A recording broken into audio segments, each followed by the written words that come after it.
Assalamualaikum warahmatullahi wabarakatuh.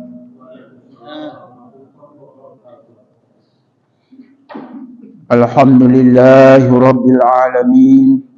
Wassalatu wassalamu ala asyrafil anbiya'i wal mursalin wa ala alihi wa sahbihi ajma'in.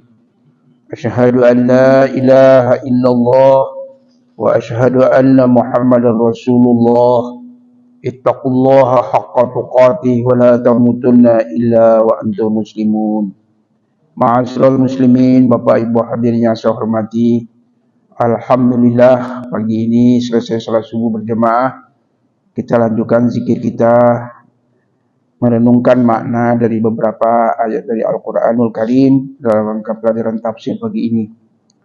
Semoga ada manfaatnya untuk kita bersama dalam rangka tadabbur Al-Quran. Mudah-mudahan saja apa yang kita sampaikan ini dapat kita pahami dengan baik. Hadirin, saya mohon kita buka surat Al-Maidah, surat yang kelima.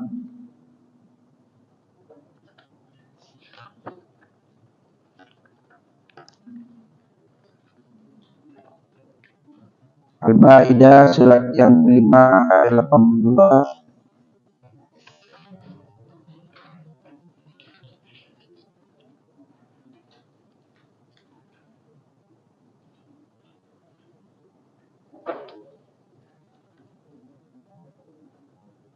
Kita baca ayat 82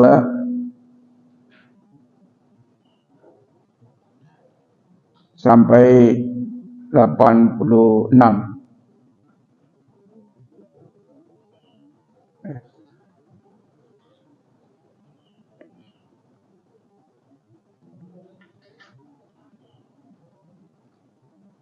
Surah Al-Maidah 82 sampai 86. Sudah ketemu Pak, Bu?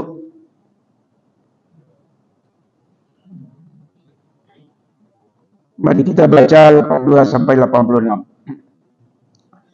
A'udzu billahi minasy syaithanir rajim. Bismillahirrahmanirrahim.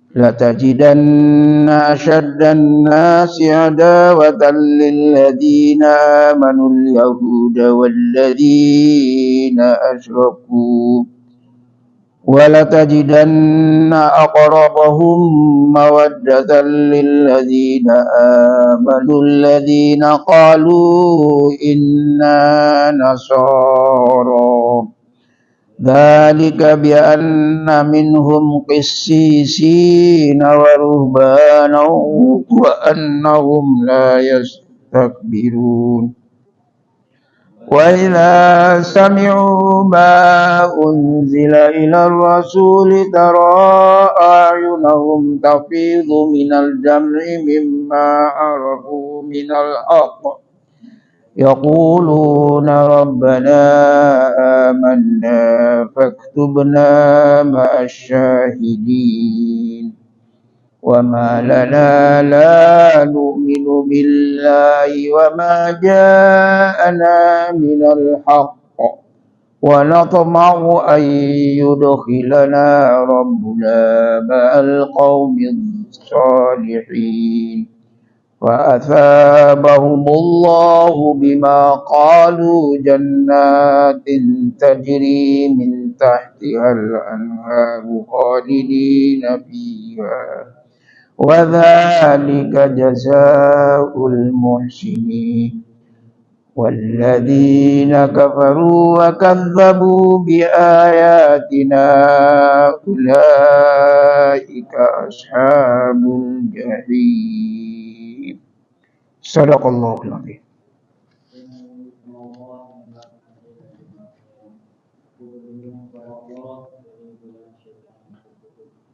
Pasti akan kamu dapati orang yang paling keras bermusuhannya terhadap orang-orang beriman, ialah orang-orang Yahudi dan orang-orang musyrik. Dan pasti akan kamu dapati orang yang paling dekat persahabatannya dengan orang-orang yang beriman, ialah orang-orang yang berkata sesungguhnya kami adalah orang Nasrani. Yang demikian itu karena pendeta dan para rahib juga karena mereka tidak menerima kami. Dan apabila mereka mendengarkan paparan Quran yang ditujukan kepada Rasul Muhammad, kami lihat mata mereka mencucurkan air mata disebabkan kebenaran yang telah mereka ketahui dari kitab-kitab mereka sendiri. Seraya berkata, ya Tuhan, kami telah beriman, maka catatlah kami bersama orang-orang yang menjadi saksi atas kebenaran Al-Quran dan perjanjian Muhammad. Dan mengapa kami tidak akan beriman kepada Allah dan kepada kebenaran yang datang kepada kami, padahal kami sangat ingin agar Tuhan kami memasukkan kami ke dalam orang-orang soleh. Maka Allah memberi pahala kepada mereka atas perkataan yang telah mereka ucapkan, yaitu surga yang mengalir di bawahnya sungai-sungai, mereka kekal di dalamnya. Dan itulah balasan bagi orang-orang yang berbuat kebaikan. Dan orang-orang yang kafir serta mendustakan ayat-ayat kami, mereka itulah penghuni neraka.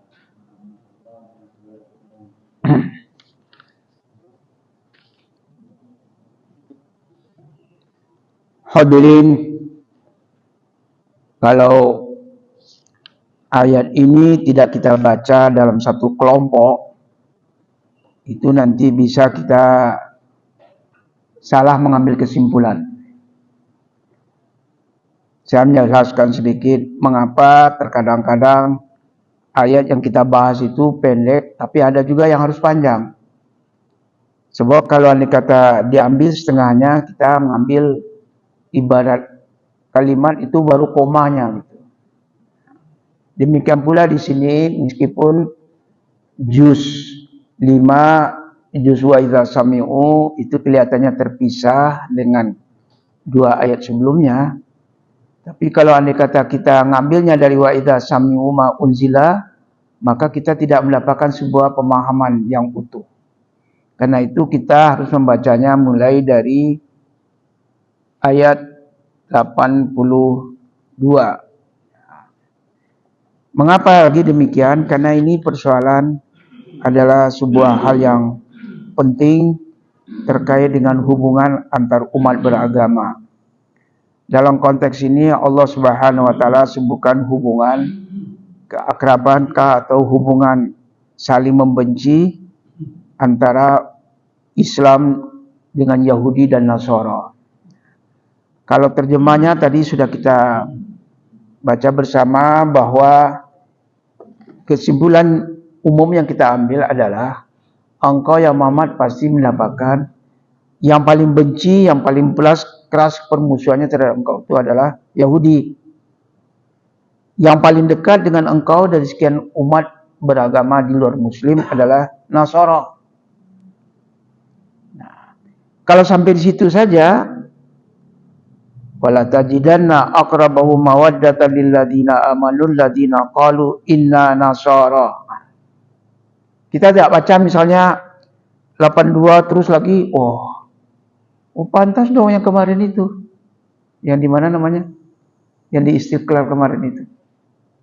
Begitu dekatnya ya, sampai imam besar Masjid Istiqlal sampai cium gitu, cium kepalanya. Sampai paus mencium pipi kanan atau pipi kiri. Karena mungkin dibaca sampai di situ, oh akrab sekali kok orang Nasara Katolik itu dengan Islam. Itu kalau sampai di situ. Sekarang apa sebabnya mereka dekat? Dzalika bi annahum qissisin. Karena di antara mereka atau dari kalangan mereka itu ada yang qissisin. Kita lihat dulu apa terjemahan qissisin di sana. Saya harus Pak supaya kita terjemahnya tadi apa?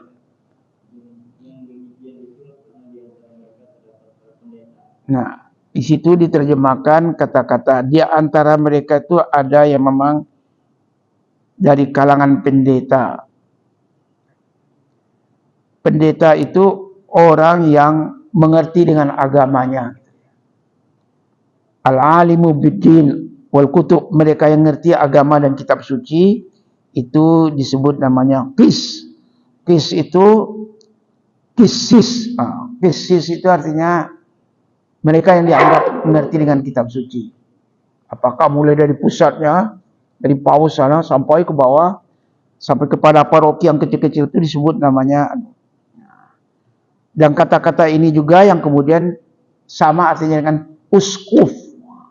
Uskuf itu saya tidak tahu apakah bahasa non-Arab yang diarabkan atau memang bahasa Arab yang dianukan. Jadi uskuf, alif, sin, qaf dan fa, uskuf. Bahasa Indonesia jadi uskup. Saya belum sempat melihat. Jadi dari kalangan para ulama para ahli agama dan kitab suci Nasara, bahasa dipakai oleh Al-Quran adalah kisis. Kisis, jamannya kisisin. Itu kalau orang Nasara disebut namanya kisisin. Kalau sekarang makanya tadi terjemahnya udahlah pendeta saja. Pendeta itu di kalangan Katolik ya Pak ya. Kalau pastor, siapa yang punya teman orang Kristen Pak? Kalau pastor Kristen apa Katolik? Pastor itu Katolik. Kalau pendeta, bedanya kalau pastor tidak boleh kawin, kalau Kristen pendeta boleh kawin. Nah di sini kata-kata Nasara udahlah kita anggap aja mencakup keduanya ya, mencakup apakah Kristen, Katolik dengan segala derivatifnya, dengan segala aliran-alirannya. Ada yang Ortodoks, ada yang Kristen, yang Syria, ada yang Rusia, ada Anglikan, macam. Saya tidak mengerti soal itu Pak. Jadi kalau di kalangan Nasara, pendeta atau pastor itu disebut namanya qis. Bahasa Quran disebut qisis. Jamannya qisisin. Para pendeta, tokoh-tokoh agama Nasrani itu disebut qisis. Ada di antara mereka yang memang ngerti dengan kitab suci. Yang kedua adalah di antara mereka ada ruhban. Ruhban ini yang diterjemahkan bahasa Indonesia jadi rahib. Tadi terjemahnya apa? Ya, rahib ya. Rahib itu apa? Dalam pikiran kita, rahib itu adalah orang yang memang hidupnya sehari-hari, kalau Muslim itu adalah orang yang sehari-hari taat beribadah menjadi jemaah masjid. Tapi di kalangan Nasara, katakanlah jemaat gereja. Jadi al-abidul mutafarriq lil ibadah. Seorang abid, seorang ahli ibadah yang menghabiskan waktunya untuk ibadah. Di gereja misalnya. Jadi itu bahasa yang dipakai oleh Al-Quran. Yang ketiga, mengapa kalangan Nasara itu dekat dengan Islam? Karena mereka itu cirinya wa annahum la yastakbirun. Mereka itu tidak menyombongkan diri. Menyombongkan diri itu kalau ada kebenaran mereka terima. Mereka tidak ngeles, mereka tidak bersikap defensif, mempertahankan keyakinannya. Kalau andai kata ternyata diajak berdialog, mereka terbuka. Kata sekarang mungkin open minded itu ya. Kalau dia open minded, dia paham agama Islam. Karena itu mereka bersedia untuk diajak berdiskusi, berdialog. Itu kalau kita terjemahkan. Ada syarat kedekatan itu. Bukan kedekatan secara umum. Sekarang mari kita lihat bagaimana kira-kira konteks ayat ini waktu Al-Quran diturunkan. Atau disebut namanya sababun nuzul. Kenapa Allah katakan perbedaan antara Yahudi dan Nasara? Yahudi itu keras sekali, sedangkan Nasara itu akrab dengan Islam.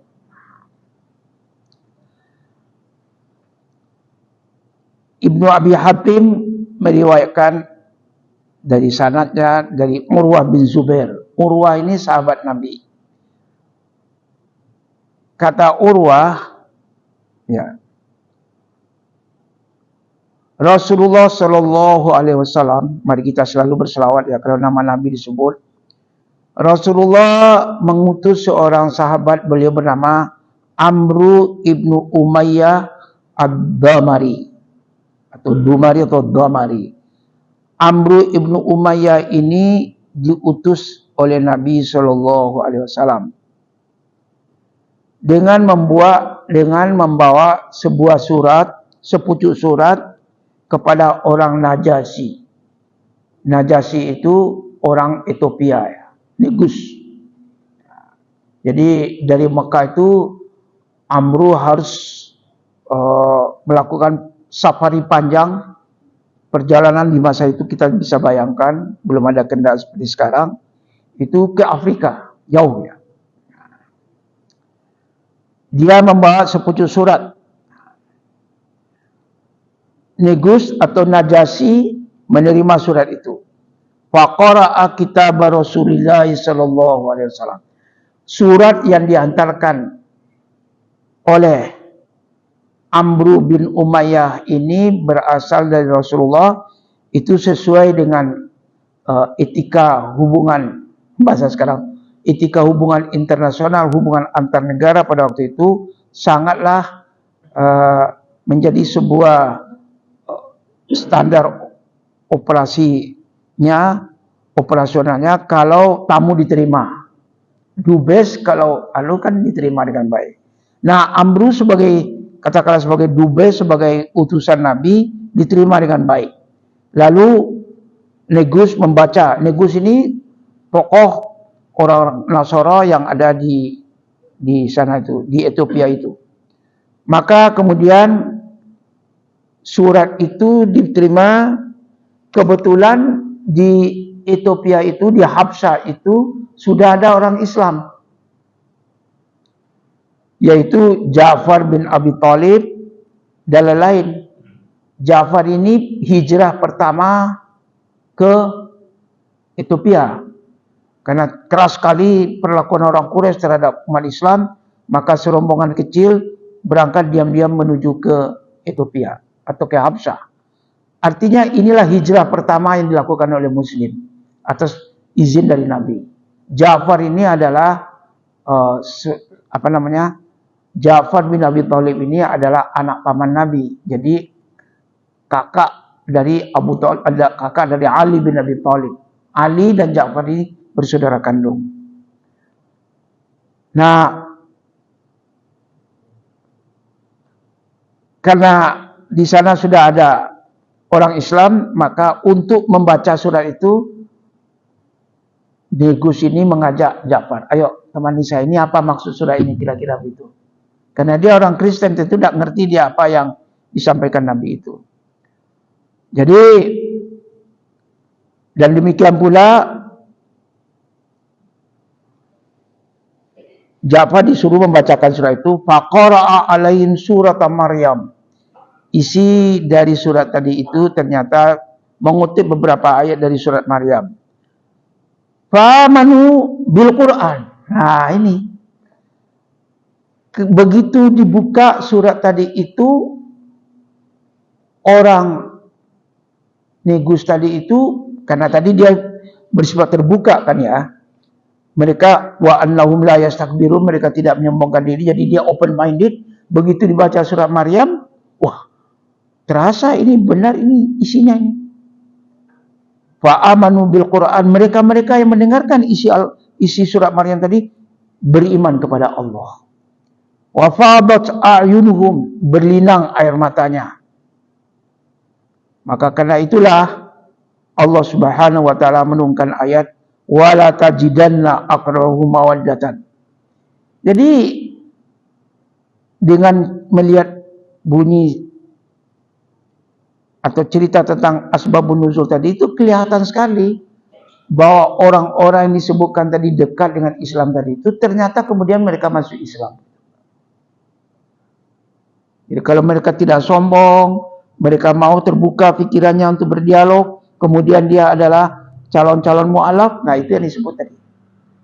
Dengan kata lain, ayat ini menurut perasaan saya, mulai dari ayat 82 sampai 86, ini adalah orang-orang Kristen yang calon mu'alaf.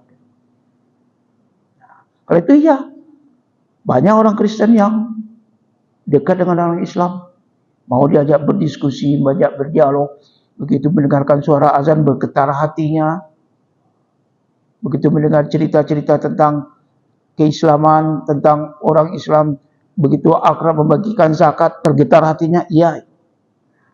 Makanya ayat itu dilanjutkan dengan wa idza sami'u ma unzila ilar rasul, dan apabila mereka mendengarkan apa yang diturunkan Allah kepada Rasul, tara a'yunahum tafidu minad dam. Engkau melihat meleleh, berlinang air matanya. Mengapa? Mimma arafu minal haq. Karena mereka mengetahui apa yang tercantum dalam Quran itu sebuah kebenaran. Yaquluna rabbana amanna. Mereka lalu kemudian berkata, wahai Tuhan kami beriman. Faktubna, maka tuliskanlah, catatkanlah kami ini menjadi para ma'asyahidin, orang-orang yang menyaksikan kebenaran itu. Jadi mereka mengucapkan syahadat karena mereka mengetahui satu kebenaran. Itu Pak. Kalau andai kata kita baca 82 sampai nanti 83 saja misalnya, sudah tahu kita makna ayat ini. Tapi kalau kita potong sampai koma, beda Pak. Itu gunanya kita membaca Quran itu harus ada referensinya. So kalau ambil dipotong sepotong begitu Pak, model sekarang ini Pak, model sebuah ceramah misalnya seperti ini, lalu kemudian ditayangkan, diambil kira-kira mana yang kita suka, terjadilah ini disebut namanya hoax. Atau dikatakan apa namanya Pak? Pidato atau ceramah atau apa itu sudah direkayasa sedemikian rupa, diambil bagian-bagian mana kira-kira yang sesuai dengan maksud dan tujuan. Jadi itu kira-kira Pak soal pertama yang ingin kita katakan, bahwa pernyataan Allah bahwa orang-orang Yahudi itu paling keras permusuhannya secara umum begitu ya. Tentu ada juga orang Yahudi yang memang mengerti Islam, bisa juga dia dekat. Bahkan ada di zaman Nabi seorang anak muda pendeta Yahudi, bukan pendeta Nasrani, bernama Abdullah bin Salam. Dia pendeta, tapi dia open minded, dia terbuka. Didengarnya ada di Madinah orang, katanya sudah ada di Madinah seorang manusia mengaku dirinya Rasul. Wah, ini siapa? Dia datang, ketemu, dia uji, dia lihat, dia dengar. Wah, ini tidak mungkin ini. Yang seperti ini adalah manusia biasa. Akhirnya Abdullah bin Salam masuk Islam, menjadi seorang muslim yang baik dia. Dan bahkan dia yang kemudian berhadapan dengan para pendeta Yahudi. Tapi sebaliknya juga, apakah semua orang Kristen menjadi dekat dengan Islam? Tidak. Banyak sekali kelompok-kelompok Kristen itu yang sangat keras permusuhannya terhadap Islam. Oleh karena itulah hadirin, bahwa kedekatan, keakraban mereka dengan Islam itu karena mereka itu adalah orang-orang yang memang beriman pada Allah dan beriman kepada Rasul. Dan mereka nanti menjadi calon-calon mu'alaf seperti yang kita katakan tadi. Inilah barangkali Pak yang terjadi di negara-negara maju sekarang, di Eropa. Kalau kita rajin mengikuti berbagai video-video yang disebarkan Pak, kita akan mendapatkan sebuah fakta kenyataan bahwa masyarakat di Eropa yang maju, yang mungkin sudah mulai banyak meninggalkan agamanya, banyak gereja dijual, yang tidak lagi berfungsi, maka mereka mencari karena manusia dari dasarnya itu kan sudah dibekali Allah pengenalan terhadap konsep ketuhanan. Di dalam Quran kalau kita baca ayat yang menyatakan bahwa ketika Allah menciptakan roh, Allah bertanya, alastu bi rabbikum? Apakah kalian mengakui bahwa aku ini adalah Tuhan kalian semua? Qalu bala syahidina. Kami wahai Allah, bahkan benar wahai Allah, kami mengaku menjadi saksi. Bahasa sekarang, kami bersyahadat engkau ini adalah Tuhan kami. Itu di alam roh, Pak. Jadi manusia ini lahir ke dunia sudah dibekali Allah semangat mencari Tuhan. Cuma sesuai dengan sebuah kalimat dalam bahasa pendidikan dalam bahasa Belanda, ons onder mensen. Mens onder mensen. Mens onder mensen. Manusia itu di bawah pengaruh orang-orang lain. Jadi kalau andai kata bapak ibu keluarganya Kristen, Katolik, Yahudi, dia akan diantarkan pengetahuan si anak tadi itu tentang Tuhan itu menurut apa yang diyakini orang tuanya. Ini loh ketuhanan yang tadi mula-mula mengaku Allah sebagai Tuhan. Begitu anak lahir dididik di lingkungan Kristen, Yahudi, Cina, Konghucu atau agama lain, Buddha, Hindu dan sebagainya, konsep ketuhanan itu diajarkan menurut keluarganya. Jadi apa agama yang dianut oleh si orang anak pada dasarnya itu adalah agama yang dianut oleh orang tua atau lingkungan di mana dia berada. Karena tidak mungkin manusia itu lahir sendiri mewakili, tidak mungkin. Mens onder mensen. Manusia itu akan berada di bawah pendidikan, pengajaran dari kelompok siapa yang mempengaruhi dia. Itu sikap itu yang diambil. Maka Rasulullah katakan bahwa fitratullahi allati fataran nasa 'alaiha. Fitrah, kesucian, pengakuan adanya tauhid itulah yang dibawa oleh anak ketika dia lahir. Jadi seluruh anak yang lahir itu adalah membawa fitrah. Fitrah itu adalah pengakuan bahwa Tuhan yang dia sembah itu adalah Allah yang Maha Esa. Fa'abawahu, lalu kemudian orang tuanya lah yang menyebabkan anak itu yuhawidanihi. Orang tuanya lah yang meyahudikan anak ini. Wa yunasyirani, atau nanti anak ini jadi Nasrani adalah karena orang tuanya. Au yumajisani, atau anak ini nanti menjadi Majusi. Jadi bukan anak yang salah, orang tuanya yang salah. Siapa yang mempengaruhi anak itu, itulah nanti yang menjadi pola berpikir sana. Sama juga kalau orang Islam, kalau sejak kecil dia sekolah Katolik, ya akhirnya bisa berubah agamanya. Atau barangkali dia SD sekolah Katolik, tapi kemudian oleh orang tuanya setelah sekolah di Katolik, masuk sekolah negeri, masih bisa bertahan agamanya. Banyak juga orang Islam yang sekolahnya Katolik tapi agamanya Islamnya baik. Jadi saya titipkan sini Pak, ada sebuah buku saya baca tentang pengajaran itu Pak. Itu benar Pak, bahwa manusia itu pikirannya, pola corak dia hidup sehari-hari termasuk agamanya tergantung siapa yang mempengaruhi dia. Ini yang juga dikatakan dalam hadis Nabi, ar-rajulu ala dini khalilihi wal yandur ila man yukhalil. Seseorang beragama menurut dengan siapa dia berkawan, berteman. Maka hendaklah hati-hati Pilihlah siapa yang akan menjadi teman kita. Itu saja Pak, saya katakan. Jadi ayat ini menegaskan soal tadi itu. Wa ma lana la nu'minu. Ini coba terbuka pikiran tadi Pak.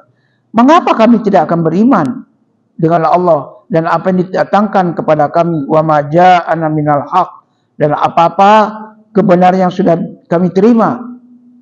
Padahal kami wa natma'u ayyudkhilana rabbuna ma'al qaumis sholihin. Dan kami sangat senang sekali, ingin sekali agar kami dimasukkan oleh Tuhan kami ke dalam golongan orang-orang yang saleh. Jadi mereka yang Nasara yang calon-calon mu'allaf itu yang dekat dengan kita. Fa asabahumullahu bima qalu, maka Allah berikan pahala kepada mereka dengan apa yang mereka ucapkan, yaitu mereka nanti menjadi muslim, lalu jannatin tajri min tahtihal anhar, mereka akan masuk surga yang mengalir sungai di bawahnya, khalidina fiha, mereka akan kekal di dalamnya. Wa dzalika jazaa'ul muhsinin, itulah balasan bagi orang-orang yang muhsin, yang berbuat baik. Sebaliknya, walladzina kafaru, adapun orang yang kufur, kalangan Nasara, walaupun sebagian kecil dekat dengan Islam, misalnya Yahudi ataupun kelompok lain, wa kadzabu bi ayatina, mereka mendustai ayat-ayat kami, ulaika ashabul jahim, mereka itulah orang-orang yang menjadi penduduk neraka. Jadi saya ingin mengatakan Pak, banyak memang tafsir ini kalau diambil sepotong-sepotong itu bisa ini Pak. Ada juga ayat lain yang mengatakan bahwa Pak, ini ayat mana lupa saya Pak. Jadi artinya ada juga kata-kata yang diambil. Ini baik Yahudi, Nasara, Islam sama-sama masuk surga, tergantung kamarnya mana. Itu karena mengambil sepotong ayat lalu itu dikembangkan sesuai dengan konsep yang diinginkan. Kalau itu yang terjadi, maka terdapatlah semacam penyesatan dalam pelajaran tafsir Al-Quran. Karena itu kita, Bapak Ibu, hati-hati juga ayat Quran yang kita baca ini. Kalau tidak lengkap, kalau kita ragu, carilah tafsir yang memang tafsir yang tidak menyimpang dari sebuah kebenaran. So kalau ada kata terdapat hal yang kita ragu, jangan cepat kita terima. Karena barangkali ada sana suatu permainan kata yang kita tidak tahu.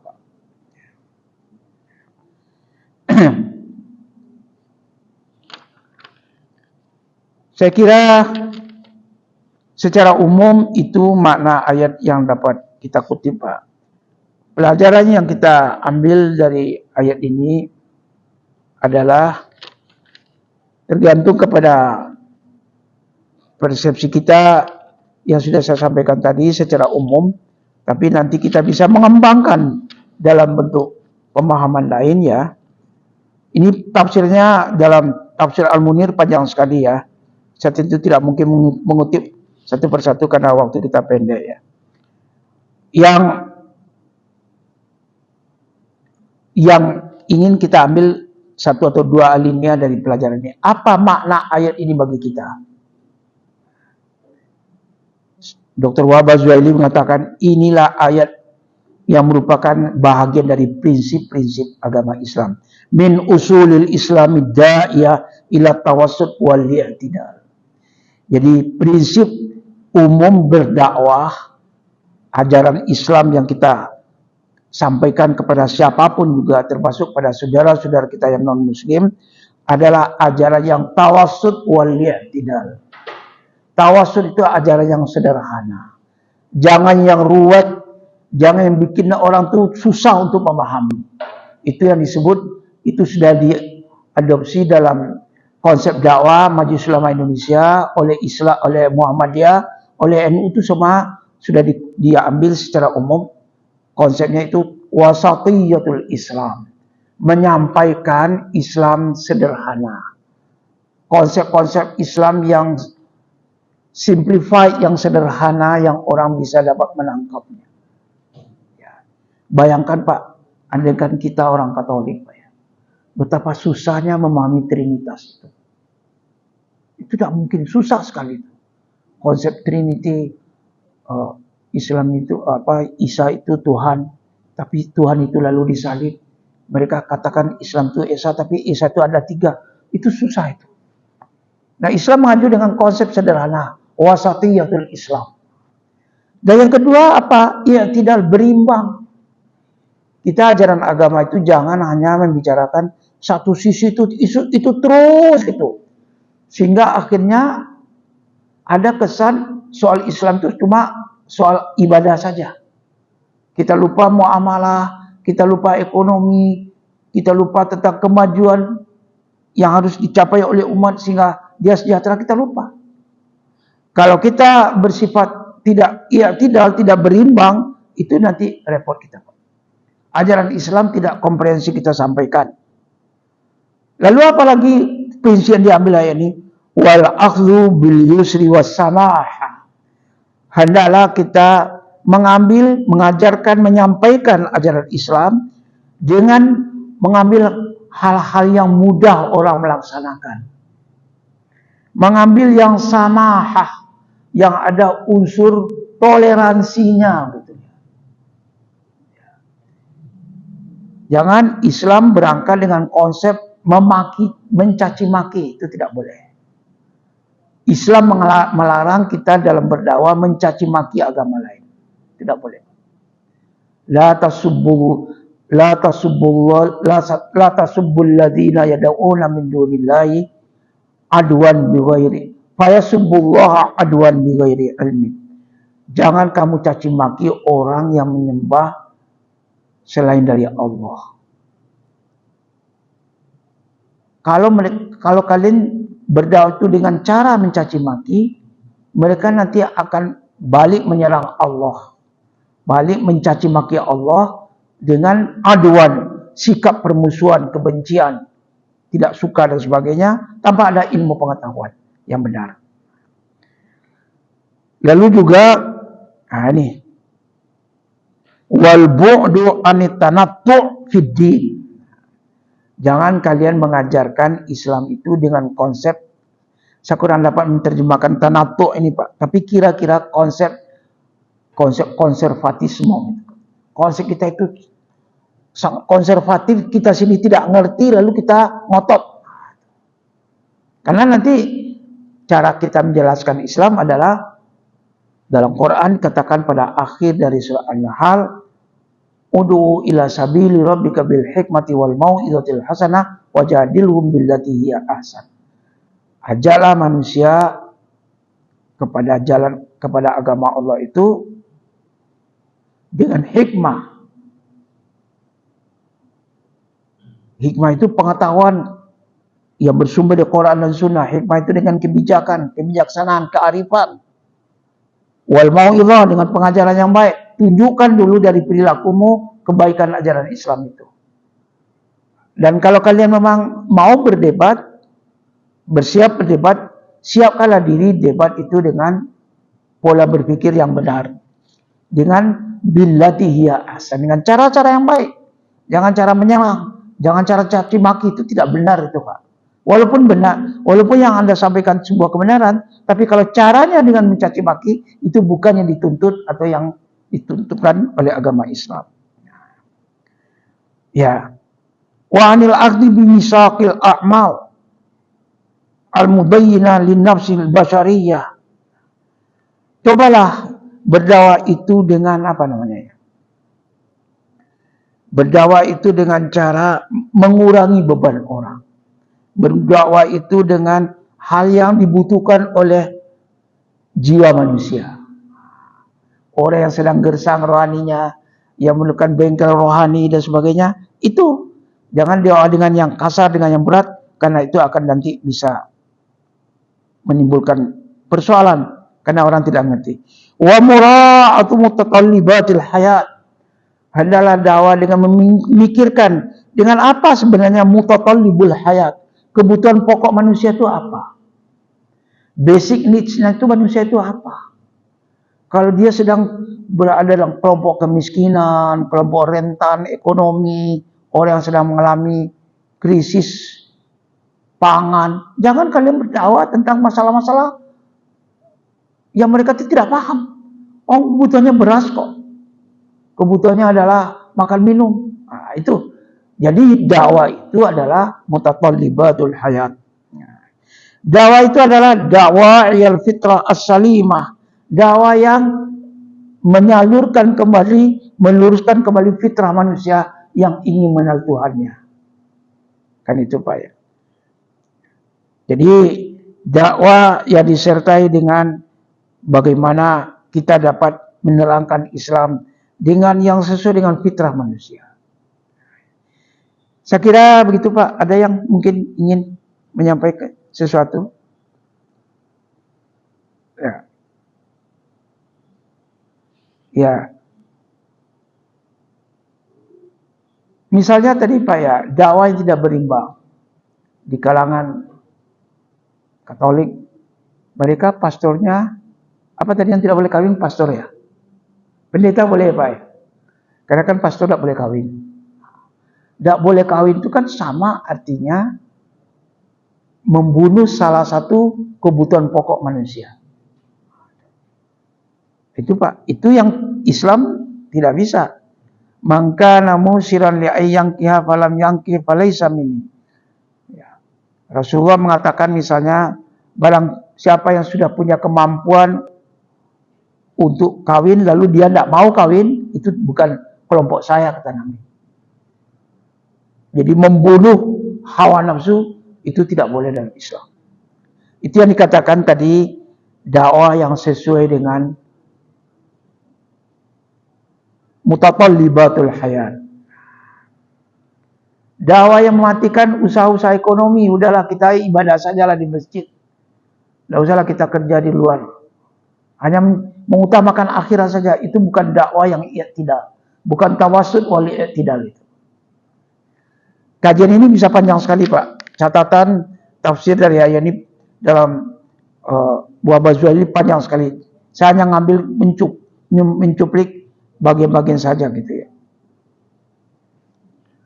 Saya ambil lagi satu Pak. Ini mungkin penting. Cuplikan dari tafsir Tabari yang dikutip oleh Syekh Buah Bazuali dalam tafsir Al-Munir.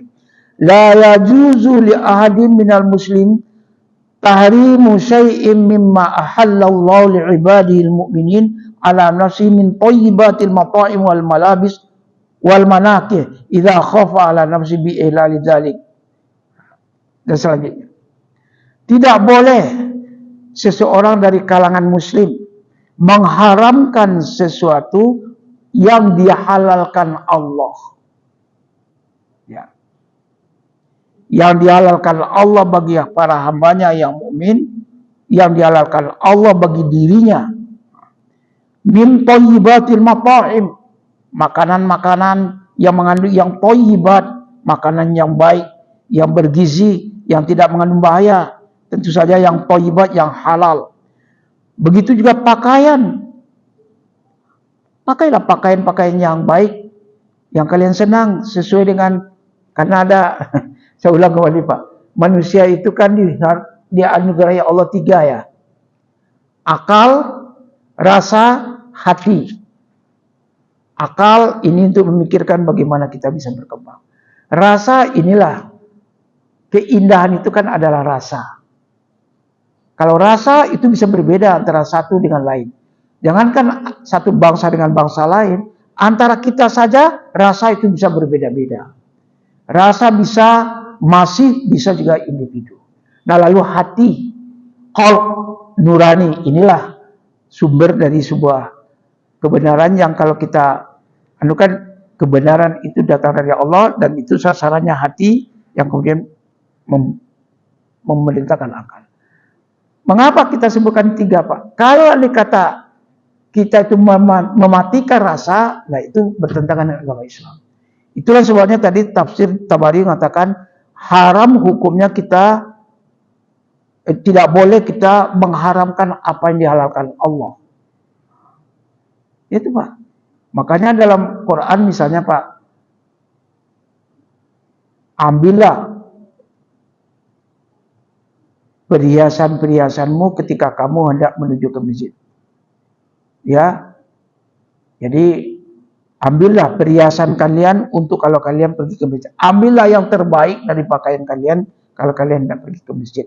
Jadi artinya ada konsep tazayyun, konsep keindahan untuk memuaskan rasa yang ada pada diri manusia, tapi catatannya ada batas-batas, ada ketentuan-ketentuan yang harus dihormati. Hudud dan dawabitnya harus dari yang ditentukan Allah Subhanahu wa taala. Saya kira begitu, Pak. Mungkin ada yang mau bertanya, Pak? Kalau tidak ada, saya cukupkan sekian. Terima kasih. Hampir lebih 40 menit kita kaji ayat. Mudah-mudahan saja, Pak, pada saat Bapak nanti mengalami persoalan baca ayat ini. Hubungan umat antar umat beragama antara lain terdapat pada ayat tadi. Dan kita harus hati-hati. Kekerasan yang ditunjukkan oleh orang-orang Yahudi sudah kita baca hampir setiap hari berita. Hampir sudah 1 tahun perang Gaza berlangsung.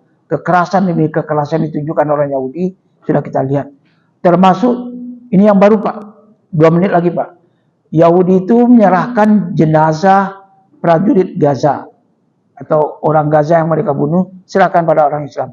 Orang Islam itu sedang mengurus jenazah. Ternyata dalam jenazah tadi itu ditaruh bom. Ketika dia lakukan penyelenggaraan jenazah, bom tadi meledak.